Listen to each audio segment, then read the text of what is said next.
so we're just going to run through the solutions for your Term 1 Week 1 quiz here. Hopefully you managed to get most of these okay, but let's just go through the working and make sure we're happy with the ones we weren't sure about. First question here. Holly spends 7/12 of her savings on a holiday and then 1/4 of the rest on clothes. So what fraction of her savings is left?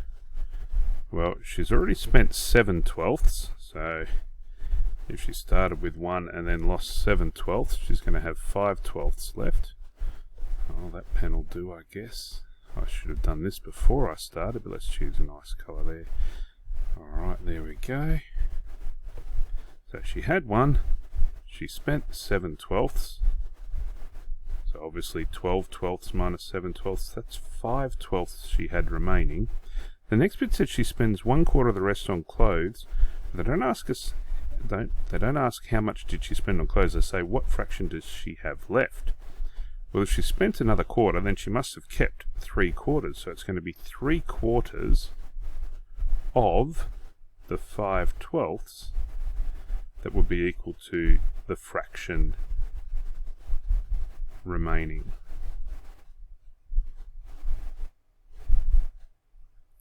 So we're going to go 3/4 times 5/12.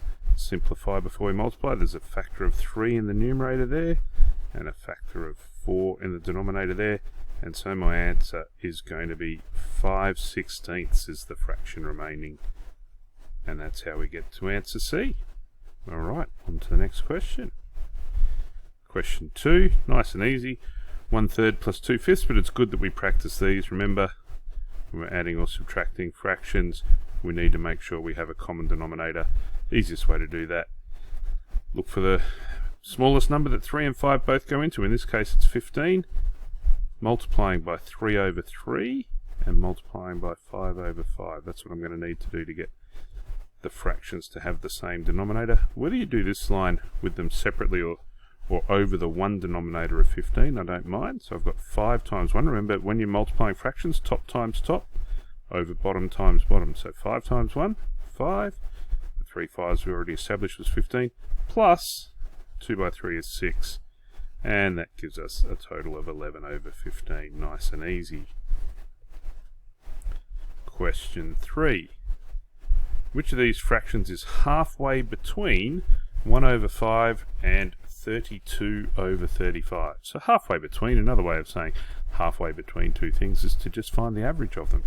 So to find halfway between, I'm going to take 1/5, I'm going to add 32/35, and then I'm going to divide all of that by 2. Now I don't mind if you said multiplied by a half or something, because remember, to find an average of two things, you add them together and divide by how many there are. Well, there's 2, so divide by 2. I can't add these fractions until I've got the same denominator. Luckily, 35, 5's a factor of that. So if I just multiply this first one by 7/7, I'm going to have 7/35 plus 32/35, all divided by 2. Now, most of us are very good with our dividing by a fraction. We multiply by the reciprocal, but when we've got 3 things, we need to just be careful. This was definitely my numerator. So when I'm dividing by 2, I'm going to simplify that numerator first, 39/35. And this 2, it's like a 2/1. So when I'm dividing by 2/1, that's multiplying by the reciprocal, multiplying by a half. And I'm left with 39/70. Answer A. Plowing on through. Next question. Sally has 2/3 of a whole cake in the fridge. Robert eats 1/3 of this piece. What fraction of the whole cake has Robert eaten? So there's 2/3 of a cake there, and Robert's eaten 1/3 of that. Oh, 1/3 of 2/3 is 2/9. He's eaten 2/9 of the cake. Or they just want us to actually write how we figured that out. 1/3 of 2/3. Answer B. 2/3 by 5, it might seem crazy that I'm including something as simple as this, but some students are always tempted to multiply the top and bottom in this stage. by 5, but remember that's only when you're finding an equivalent fraction. Here I've got 2/3, I'm multiplying it by 5. 5, remember every integer can be written as a rational number. I could think of it as 5 over 1, so I'm going to get my answer 10 over 3. We'd be very happy for you to leave your answer as an improper fraction, but for this particular question, they've got my improper fraction written as a mixed number. Remember, 10 over 3 at 3 3's would be 9, so I'd have 9 over 3 plus 1 over 3. 9 divided by 3 is where we got the whole number 3 and the 1/3 remaining. Lauren thinks of a number, she multiplies her number by 3/5. Her answer is 30 over 5. What number did she originally think of? Well, let's let the number be n.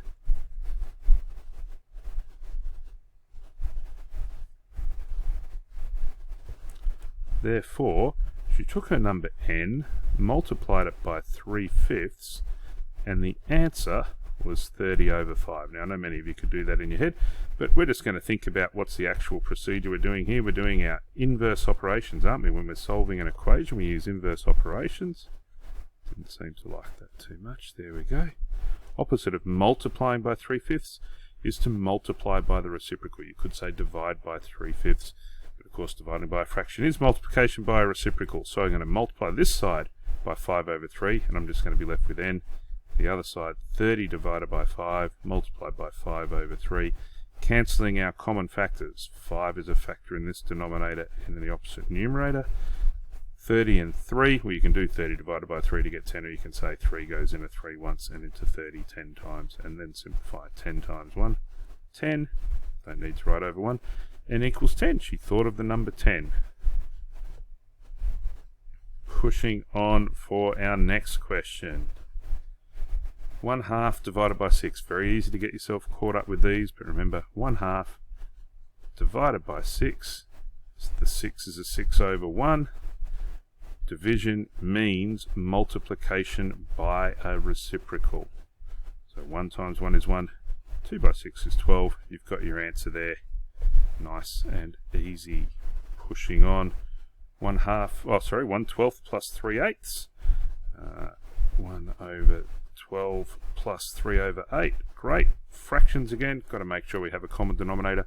I could go 8 times 12 is 96, but that's doing a lot more work than I need to. If you don't know your tables, you should probably practice them. 12 and 8 both go into 24. How did I get 8 into 24? Well, I had to multiply it by 3. So multiply the numerator by 3 to get that equivalent fraction. 12 needed to be multiplied by 2. Do the same to the numerator. So I've got 2 over 24 plus 9 over 24. We can see the answer is 11 over 24. What have I done there? Have I not read a division sign because the screen resolution on this is not too good? Well, there you go. That's how you would add them, but I believe that must be a division sign. Let's try that again. 1/12 divided by 3 over 8. That means I'm going to have 1/12 multiplied by the reciprocal. 4 goes into 8 twice and into 12 3 times, and there we're going to get 2 over 9. And that sounds like answer A. And there you go. I'll have to improve the resolution on this tablet. Next question. Write 10 root 2 in the form root p where p is an integer. So it's just saying write it as the square root of an integer. So to get 10, to write it as a square root, I have to think about what is 10 squared. Well, 10 squared is 100. So the square root of 100, that would still be equivalent to 10. And then I'm multiplying it by root 2. And now that they're both under the square root sign, I could just write that as root 200. So the answer must be D. Simplify fully root 75. Much more likely to ask you this in an exam than the previous sort of question. To simplify a surd, or a number expressed with a square root, look for the largest perfect square that's a factor of the number under the radical sign. So my perfect squares, 1, 4, 9, 16, 25, 36, 49. You need to get comfortable recognizing these numbers, even if you're not 100% positive which one it is, etc. You can keep going there. But I've already found a perfect square that goes into 75, haven't I? It's 25. Root 25 times root 3. So I factorise the 75 into 25 and 3. Square root of 25 is just 5. So my answer in simplified form would be 5 root 3. Answer C. What does this simplify to? 2d squared plus 3d. When we're simplifying algebraic expressions, we can only add or subtract like terms, that is, terms with exactly the same pronumeral form. Well, this has d squared and the other one has d. D squareds and d's are not the same thing, so I can't actually simplify that anymore. So the correct answer here is none of the above. W to the power of 4 plus w to the power of 4, so easy to make a mistake here. I am doing addition of like terms. Here I have 1 w to the power of 4, there I have another one, so altogether I have 2 w to the power of 4. This one was actually done quite badly. I promise you there'll be something like this in the exam. It's just being careful distributing a negative sign, especially when there's no number just in front of that bracket. When I am expanding the first bracket, I'm pretty confident we all do this fairly well. 4 by 2x is 8x. 4 by 1 is 4. Now this negative belongs to the one that's in front of that bracket. Negative 1 times 5, that's negative 5x. Negative 1 times negative 9, positive 9. Let's deal with the x's first. 8x minus 5x, that's going to be 3x. Positive 4 plus another 9, positive 13, 3x plus 13. Got to be careful to distribute that negative. A square has a side length n minus 1. What expression is the area of the square in centimetres squared? So n minus 1 centimetres, so my units are in centimetres, that's fine. To find the area of a square, it's just the side squared. So n minus 1 squared. Now go and look for, n minus 1 squared in brackets isn't there, is it? That's okay, we'll just need to expand our brackets. Now I'll show you the long way. Something squared means multiply it by itself, and then we just expand our brackets. N times n is n squared. N times negative 1 is negative n. Negative 1 by n, negative n. Negative 1 times negative 1, positive 1. So the area would be n squared take 2n plus 1. But really, you need to know these expansion rules automatically. A plus b squared, it's a squared plus 2 times a times b plus b squared. And if it's a minus b that I'm squaring, first thing squared minus 2 times the first times the second thing plus the second thing squared. So I'm expecting most of us to be able to go from that line straight to the expanded form just by remembering the patterns that I've shown you down there. They're two rules that you really need to be confident with. So you should be practicing that just a little bit if you're not confident with them as yet. But there we go. Our answer was D. Pushing on, getting close to the end here. Expand and simplify. Good little test that I'll often put in. FOIL, which is something you may or may not have learnt, is something that only works when you've got two terms in each bracket. What is the actual distributive law telling me to do is saying take each term in the first bracket and multiply it by each term in the second bracket. So I'm just going to expand x multiplied by each of those terms first. 2x cubed minus 7x squared minus 3x. Then I've got my 5, and it's got to multiply the other three things. So 5 by 2x squared is 10x squared. 5 by negative 7x is negative 35x, and 5 by negative 3 is negative 15. Collecting my like terms. Only one x cubed term, 2x cubed it is. Negative 7x squared, but later on I'm adding 10x squared. Negative 7 plus 10 is 3x squared. Negative 3x minus another 35. I'm going to say that's negative 38x. And finally, negative 15. Looks like we are looking for answer A for that one. Just quickly, another way you may like to do that multiplication, some people find it much easier when they're dealing with algebraic expressions to multiply them this way. Here I'm going to have my 2x squared, there I'm going to have my negative 7x, there I'm going to have my negative 3, and just do one little bit at a time. The boxes just help people structure it a little bit. You may like to do that. So showing it again, x times 2x squared, that would still be 2x cubed, x by negative 7x, negative 7x squared, x by negative 3, negative 3x, and here I've got 5 by 2x squared, that's 10x squared, 5 by negative 7x, negative 35x, 5 by negative 3, negative 15.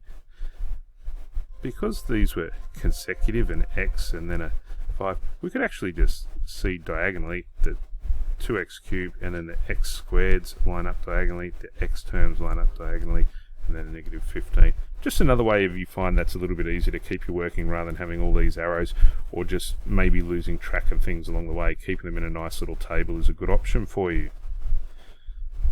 Similarly, further expanding, we've got 3 brackets here. When you've got 3 brackets, 3 things to multiply, just multiply the first 2 together and then worry about multiplying by the third. We could do it in a different order if we wanted to, but there's no reason not to multiply the first 2 together. I can't see anything nice like a difference of 2 squares or something to use here. So I'm just going to multiply x plus 7 times x plus 1 first. So x times x is going to give me x squared. I'm going to get x times 1 is x, and then I can see I'm going to get 7 times x is 7x. If you wanted to do that in one step and just write the 8x at that stage, that's fine. You could write them as 2 separate things, add them in the next line. Or I think it's pretty easy to see. I get 1x from that product, 7x from this one, that's 8x altogether. And then finally the number times number gives me the plus 7. So that's my first 2 brackets multiplied together. That needs to be multiplied by x plus 4. And away I go again. X squared by x, x cubed. X squared by 4 is going to be 4x squared. 8x by x, 8x squared. 8x by 4 is 32x. 7 times x, 7x. 7 by 4 is 28. Collecting our like terms, we've got x cubed plus 12x squared plus 39x plus 28. 12 squared, 39x plus 28. Answer C. Pushing on, nearly at the finish. Which number below is not a square number? Well, that's 1 squared. 25 is 5 squared. 100's 10 squared. 20 would be the square root of 20 squared, or 2 root 5 squared. Square numbers are integers that are the square of an integer, sorry. So B there, it's a square of 2 root 5, but it's certainly not the square of an integer, so that's your answer. Which of the following is an irrational number? So a number that cannot be written exactly without the radical sign. Well, if we're looking at square root of 1, we know that's 1. Square root of 4, we know that's 2. Cube root of 8, what number when I have 3 of them multiplied together equals 8? Well, that would be 2 times 2 times 2, wouldn't it be? Yeah, so we actually know that the cube root of 8 is 2. The cube root of 16, well, it's definitely not 2. And if I think about 3 times 3 times 3, that would be 27. So the cube root of 27 would be 3. There's no integer between 2 and 3. So the cube root of 16 must be irrational. I cannot write that without a radical symbol if I want to write it exactly. Which of these numbers is not an integer? An integer, a positive or negative whole number, or 0. Negative 68 is an integer. 819 is an integer. C does not look like a whole number. 50.4. Double checking D. Square root of 64. Of course, that's 8. So we know our answer there must have been C. Lucky last. Circled the reciprocal of 4. Remember, a reciprocal is where you switch the places of the numerator and denominator. Like division is multiplication by a reciprocal. The reciprocal of 4 over 1 is 1/4, but there's no 1/4 there. Luckily, you know that 1/4 is the same as 25 hundredths, and you get answer D. Alright, hopefully that helped you. Good luck in the next one. The 5 questions that we didn't do so well on, there'll be 5 questions included on next week's quiz as well. Keep up your excellent work. Remember, persistence and just a little bit of practice will pay off and have big rewards in the long run. Keep up your great work. Thanks, guys.